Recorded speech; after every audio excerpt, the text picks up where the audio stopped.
और यह paper NTPC CBT 1 का है और यह पेपर सेकेंड शिफ्ट का है।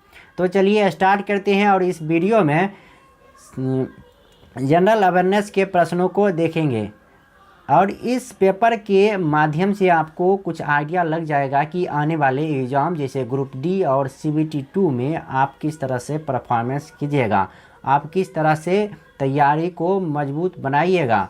तो पेपर को एनालिसिस कीजिए और उस तरह से जिस तरह से युद्ध लड़ा जाता है युद्ध स्तर पर तैयारी करना है। चलिए स्टार्ट करते हैं। निम्नलिखित में से कौन सी परियोजना उत्तराखंड में है? आंसर होगा टिहरी हाइड्रो पावर कॉम्प्लेक्स।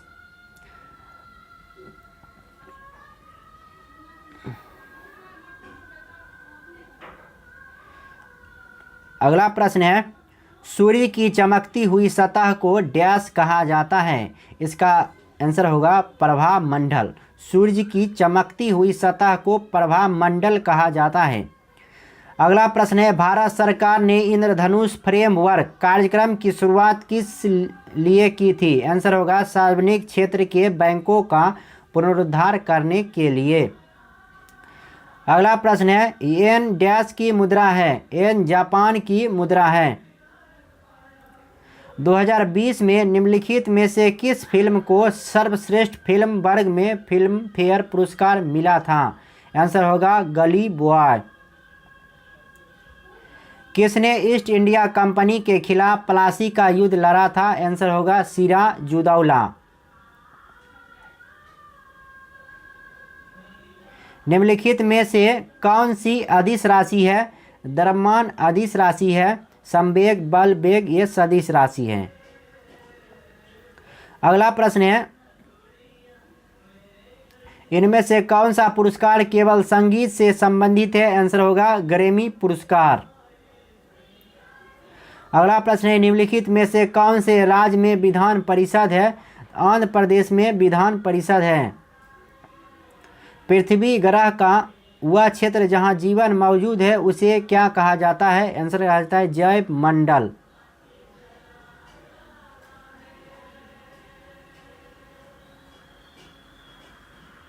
अगला प्रश्न है, भारत का पहला एटॉमिक पावर स्टेशन कब चालू किया गया था? आंसर होगा 1969 में और यही इसका नाम था तारापुर संयंत्र। अगला प्रश्न है, कौन से राष्ट्र ने 5 बार कॉमनवेल्थ गेम की मेजबानी की है? आंसर होगा ऑस्ट्रेलिया। जलियांवाला बाग नरसंहार किस वायसराय के कार्यकाल के दौरान हुआ था? आंसर होगा लॉर्ड चेम्सफोर्ड।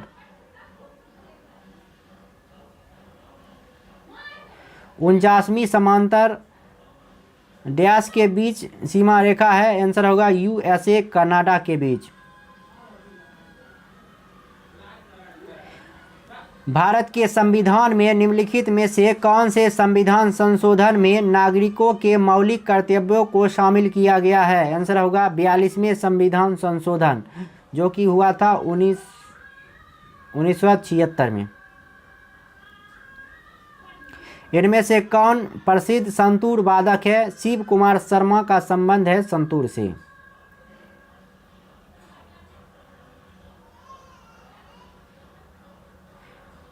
अगला प्रश्न है, सापेक्षता का सिद्धांत किससे संबंधित है? आंसर होगा अल्बर्ट आइंस्टीन। लीचेन एक ऐसा जीव है जो डैश की चेतावनी देता है? आंसर होगा वायु प्रदूषण।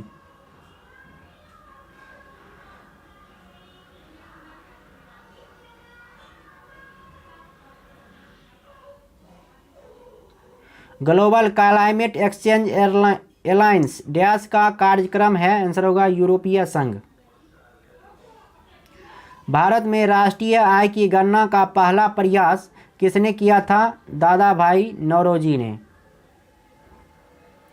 कुत्ता रक्षक घोड़ा सवारी।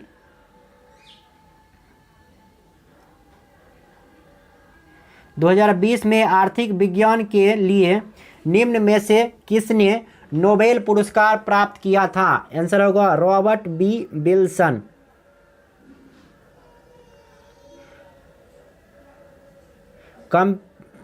कंप्यूटरों की फिजिकल मेमोरी के संग्रहित परिणामों को बाहर लाने की प्रक्रिया को क्या कहा जाता है? आंसर होगा आउटपुट प्रोसेस।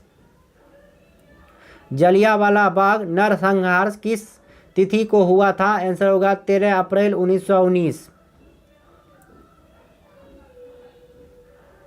सूचना प्रौद्योगिकी में NIU किसके लिए प्रयुक्त होता है? आंसर होगा नेटवर्क इंटरफेस यूनिट।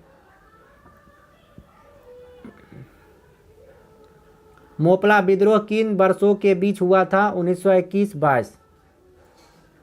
भाभा परमाणु अनुसंधान केंद्र कहाँ स्थित है? आंसर होगा मुंबई में। निम्नलिखित में से क्या परिसंचरण तंत्र का अंग नहीं है? आंसर होगा बड़ी आंत। निम्नलिखित में से कौन सा कंप्यूटर सिस्टम में ऑक्सिलरी मेमोरी का हिस्सा नहीं है? आंसर होगा PROM। पहला भारतीय संचार उपग्रह कौन सा है? आंसर होगा एप्पल। भारत की संविधान सभा का विचार पहली बार किसने दिया था? आंसर होगा MN रॉय ने। टैक्सोनॉमी का जनक किसे कहा जाता है? आंसर होगा कार्ल लिनियस। सेब से संबंधित रोग डैश के रूप में जाना जाता है? आंसर होगा फायर ब्लाइट।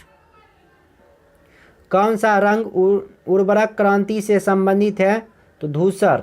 धूसर उर्वरक क्रांति से संबंधित है। नेट नेशनल प्रोडक्ट यानी NNP क्या है?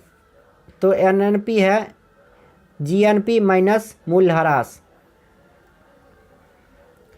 किस नियम के अनुसार स्थिर तापमान पर गैस का आयतन दाब के व्युत्क्रमानुपाती होता है? बॉयल के नियम अनुसार।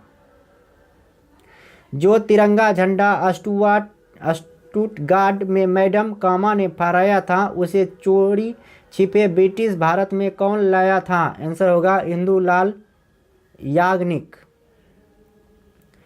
जन शिक्षण संस्थान JSS का संचालन किसके संरक्षण में होता है? आंसर होगा कौशल विकास उद्यमिता मंत्रालय। साहित्य अकादमी का मुख्यालय कहाँ स्थित है? आंसर होगा नई दिल्ली में। प्रसिद्ध गोल गुंबज कहाँ स्थित है? कर्नाटक में।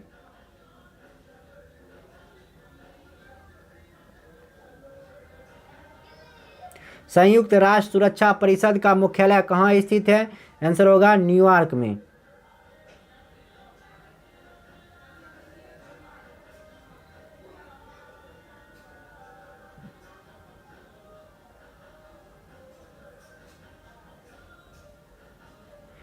निम्नलिखित में से कौन सा निष्कर्ष दिए गए कथन से प्राप्त किया जा सकता है? व्याख्याता के पद के लिए आवेदन करने के लिए नेट उत्तीर्ण होना आवश्यक है। तो नेट उत्तीर्ण करने वाले ही कॉलेज में पढ़ाने के लिए अर्हत होते हैं। कथन निष्कर्ष का प्रश्न। दिए गए विकल्पों में से कौन सा निम्नलिखित को बेहतर तरीके से वर्गीकृत करता है? आंसर होगा हथियार। भाला, कैटापुल्स, पिस्टल, राइफल ये सब हथियार हैं।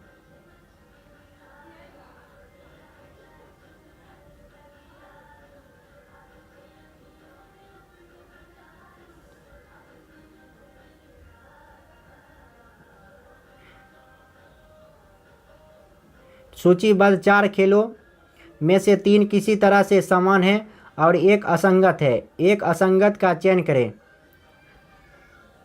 Hammer throw, discus throw, shot put, golf. तो इसका होगा गोल्फ।